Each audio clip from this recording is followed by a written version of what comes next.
Today, we're going to discuss one of those emotions that we all have, and it's not a happy one, and it is anger. So that anger is stimulated by many different things. A lot of times it stems from a self-esteem issue that you feel that you're not good enough so just think of this. You're driving, someone cuts you off, and you're like, hey, you. Instead of for a moment looking at that person and saying, oh my God, that was a little bitty old lady that really didn't see me. Or it could be like a guy rushing to his girlfriend because maybe he had an argument with her. Or maybe it's someone that stayed out late last night because they fell in love and they're rushing to work.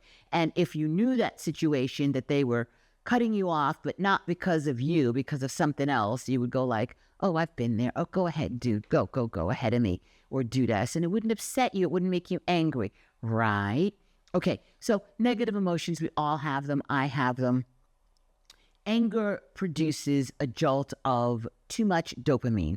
Now, dopamine is also one of the 4 happy hormones, but too much dopamine can create that snap. And that's where that line between love and hate is kind of close, because just the right amount of Goldilocks dopamine is making you feel love and happiness and joy, but too much can flip that switch into anger.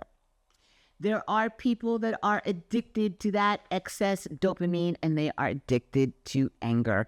Yes, and they're cranky all the time.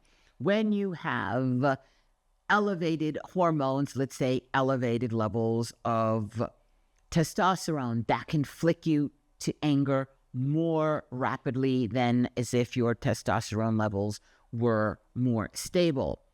Fluctuation in other hormones like perimenopause, menopause, PMS. So there is the level of estrogen and progesterone that when they start to go off balance, put you more on edge, and you will have more susceptibility to a burst of anger than as if your hormones were, stable. You'd get a little bit irritated, but maybe you wouldn't have a burst of anger.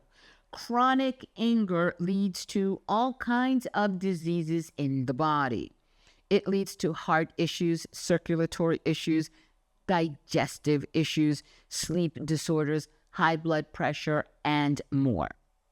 So if you see like that you're snapping and reacting, stop for a second and don't punish yourself over it, because it can be a chemical imbalance in your body, that you're going through something hormonally and you're just snapping at everyone around you. So there's all kinds of tests you can do. You can even order them on Amazon, yes.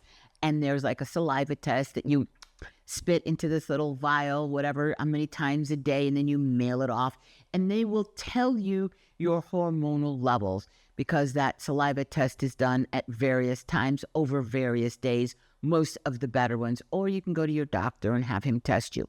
A lot of times the blood tests, when they read your level, in that moment, your hormones may not be spiking and they may be stable, but that does not mean that your hormones are in perfect synchronization. So when in doubt, check it out. Things to help with anger are things that keep your brain busy: exercise, reading a book, doing Sudokus, sometimes watching a comedy, watching people laugh, watching things that are going to bring you away from the edge.